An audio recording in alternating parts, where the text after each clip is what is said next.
you know which tree is the right tree for your landscape? There are all kinds of questions to consider when you're selecting a tree that you're going to be putting in your landscape that might outlive you. Some of the things that you need to consider, the first thing is going to be the soil, right? What kind of soil do you have in your landscape and how much space is available for your tree? A smaller tree, like this holly tree, isn't going to need as much soil as a larger tree, like a live oak tree. When you're considering what tree to put in your space, not only is the size of the space important, but also what kind of soil you have. Is it dry? Is it wet? Are you going to have irrigation to establish it? Do you know what your soil pH is?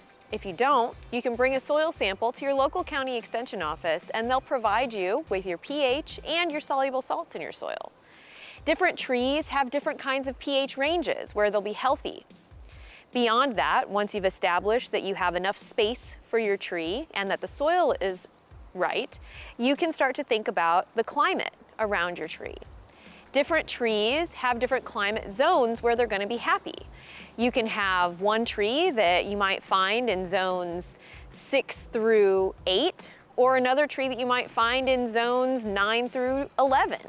And depending on where you're at in the county and where you're at in the state, different trees are going to be appropriate for your climate area. Here in Hillsborough County, most of the county falls within zone 10. So you're going to want to find trees that have a climate zone that meets that zone 10. They might have a range, say maybe 7 to 11, but you don't want to pick a tree that's right at the edge of its range, because that can usually lead to stress. The next thing you want to think about is how tall your tree is going to get and how wide it's going to get. Remember that just because you buy a small tree, it's not going to stay small forever. So you're going to want to make sure to think about the mature canopy size of your tree and how tall that tree gets. You might have a smaller yard and you want a tree that only gets 25 to 40 feet tall.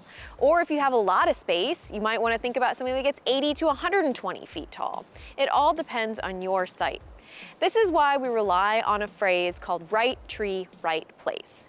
Once you've looked at your soil, you've looked at the size that you have available, you've considered your climate zone, you've considered the mature size of the canopy as well as the height of the tree, the next things you want to think about are, what is that tree going to do for you? Do you want your tree to provide shade? Do you want it to provide habitat for certain animal species? Do you want it to give you fruit or flowers? These are all things that you can add in to your considerations as you decide on what tree is best for your location. We have all kinds of resources available to help you. You can find through your IFAS Extension office an individual like me, your urban forestry extension agent, who can help answer those questions. Or we even have a tree selection tool available through the university that you can find online.